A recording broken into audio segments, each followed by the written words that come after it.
Good afternoon, everyone. I'm Philip Devon. I'm the Eviction Prevention Program Manager at the Metropolitan Tenants Organization.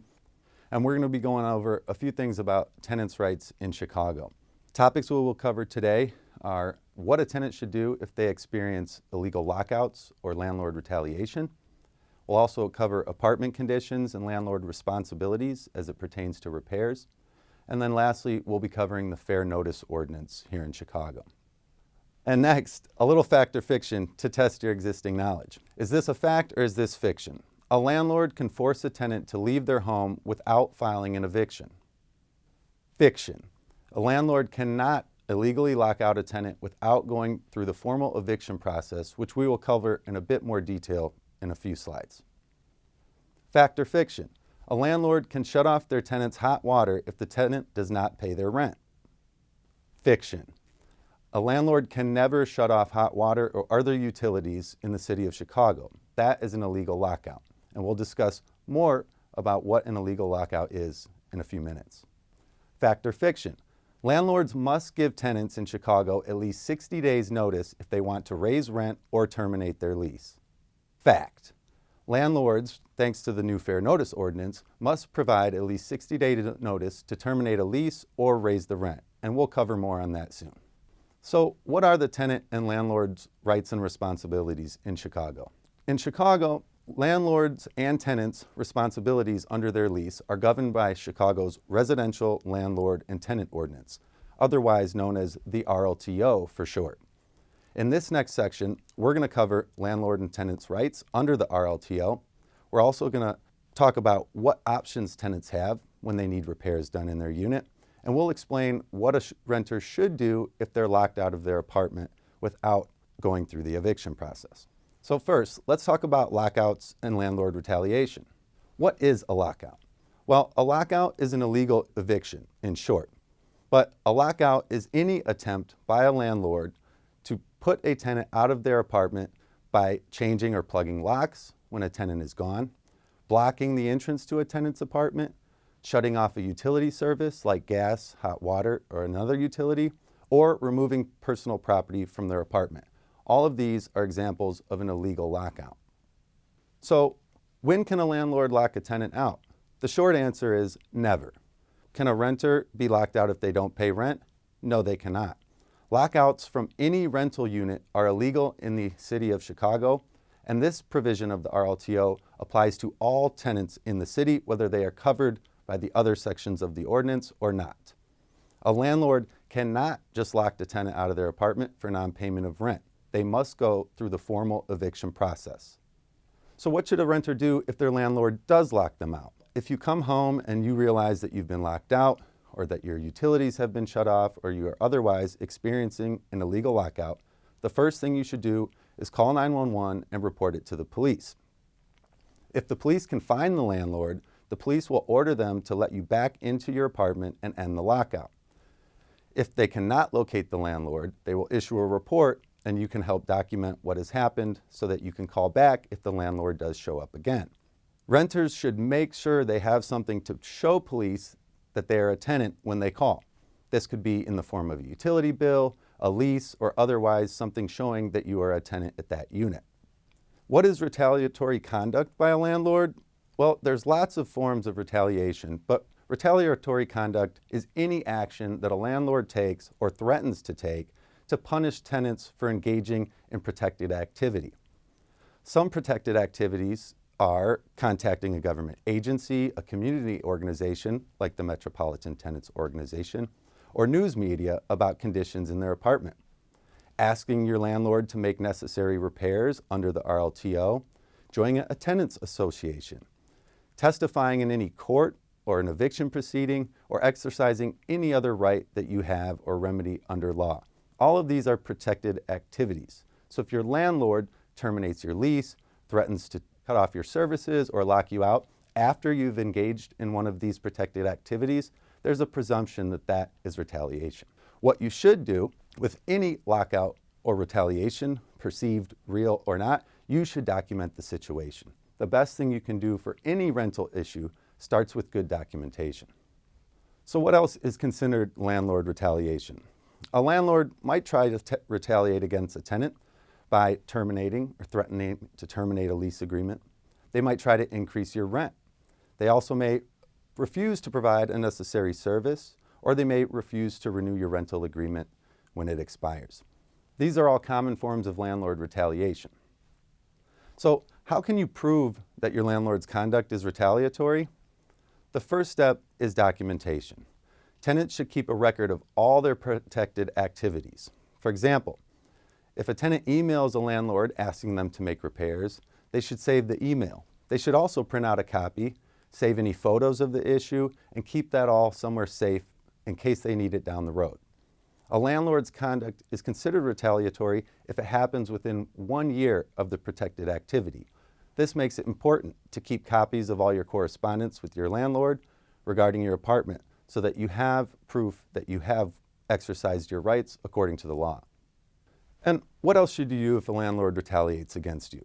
Well, the first thing a tenant should do after they've documented what has occurred is seek legal advice from an attorney. Information about legal assistance will be covered in a later section, and you will be given contacts to contact local legal resources. A tenant should always seek legal advice before they exercise one of their rights because they do not want to put themselves at risk of an eviction or an illegal lockout. Next, we're going to talk about apartment conditions and repairs and how tenants can address some of these common issues. What are Chicago landlords responsible for? Well, a landlord is required to keep your apartment units in good working shape and make all necessary repairs.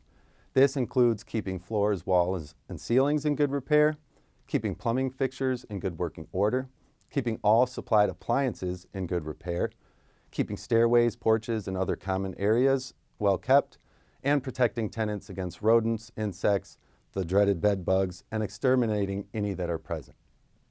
So what can a tenant do if their landlord doesn't make necessary repairs? If a landlord fails to make necessary repairs, a tenant may be able to do several things. One, they could make the repairs themselves and then deduct the cost of those repairs from the next month's rent. Two, they could reduce a portion of their rent by a percentage that reflects the reduced habitability of the unit due to those repairs not being made. They could sue the landlord, or lastly, they could terminate their lease. It's very important to make sure that renters understand that these measures may be taken only on certain circumstances, and before enforcing these rights, as we mentioned before, you should always seek the legal advice of an attorney. In order to exercise any of your rights to repairs, the first step you must take is to send a letter to your landlord. The RLTO states that a tenant must send a written notice giving the landlord 14 days to make a repair before that tenant can exercise one of these rights. Whether you want to deduct a portion of your rent, repair the problem, and deduct that cost from your rent, or terminate your lease, you have to send the same 14-day period letter giving your landlord a chance to cure the problem. If the landlord does not solve the problem in those 14 days, you should send a follow-up letter telling them you're going to follow through on your intent to exercise one of your rights, and then send receipts or otherwise document what you've done since then. The best way to protect yourself against retaliation, especially when it comes to repairs, is making sure you have a good paper trail. Next thing we're going to discuss is the Fair Notice Ordinance. This is part of the Residential Landlord-Tenant Ordinance, and what it does is extends the notice period that landlords are required to give to tenants before they may terminate their lease or raise the rent. The Fair Notice Ordinance took effect in July 2020, and it creates some new rights and responsibilities for landlords when it comes to termination or rent increases. The ordinance increases the amount of notice that landlords must give in order to terminate a lease or raise the rent. The ordinance also extends the amount of time which a tenant may have to end an eviction filing against them by giving them time to pay the back rent as well as any court costs. So what does the Fair Notice Ordinance say about lease termination? So what does the Fair Notice Ordinance say about lease termination? Under the ordinance, landlords in Chicago must provide at least 60 days notice to any tenant that they wish to terminate their lease. If the tenant has lived in their apartment for more than 6 months, but less than 3 years, they are required to be given 60 days notice of any lease termination.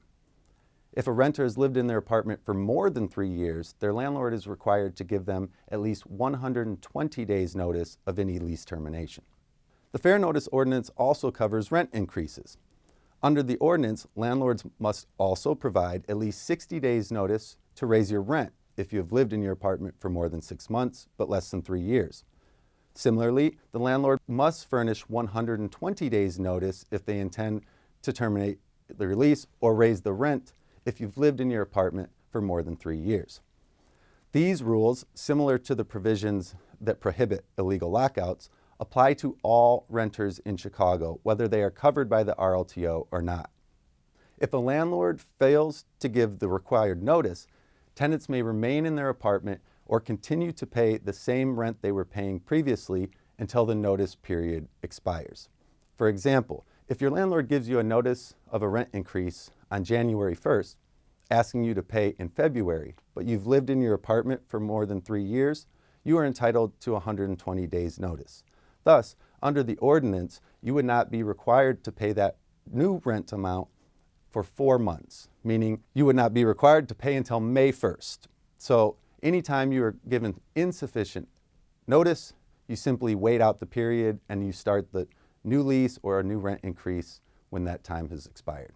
Another thing that the Fair Notice Ordinance does is give tenants extra time to end an eviction case that has already been filed against them. If you have an eviction case currently pending against you, you now have the right to remain in your apartment and end the eviction case if you do the following. You pay back all the rent that is owed, you pay any court filing fees that the landlord has paid in connection to the lawsuit, and you're covered by the RLTO. Anyone living in a unit that has 7 units or more is covered by the RLTO. So, in short, under the Fair Notice Ordinance, tenants who have an existing eviction case can end that case for good and have it dismissed and sealed if they pay back all the back rent as well as any court filing fees the landlord has paid prior to a final eviction order being entered by the judge. So where can a tenant get advice or ask questions about the Fair Notice Ordinance? More details and additional resources can be found at Chicago.gov/fairnotice. What if a tenant is worried about their immigration status? In Chicago, a tenant's immigration status does not limit their rights under the law to safe, decent, and affordable housing. In fact, in Illinois, it's illegal to threaten or actually retaliate against a tenant based on their immigration status. So, where can you get information or direct someone who's in need of information about their rights? First, you could direct them to the Department of Housing's Tenants' Rights Hotline, which is open 24/7. You can also call the Metropolitan Tenants Organization's Tenants' Rights Hotline, which is open Monday through Friday from 1 to 5 p.m., and those numbers are below.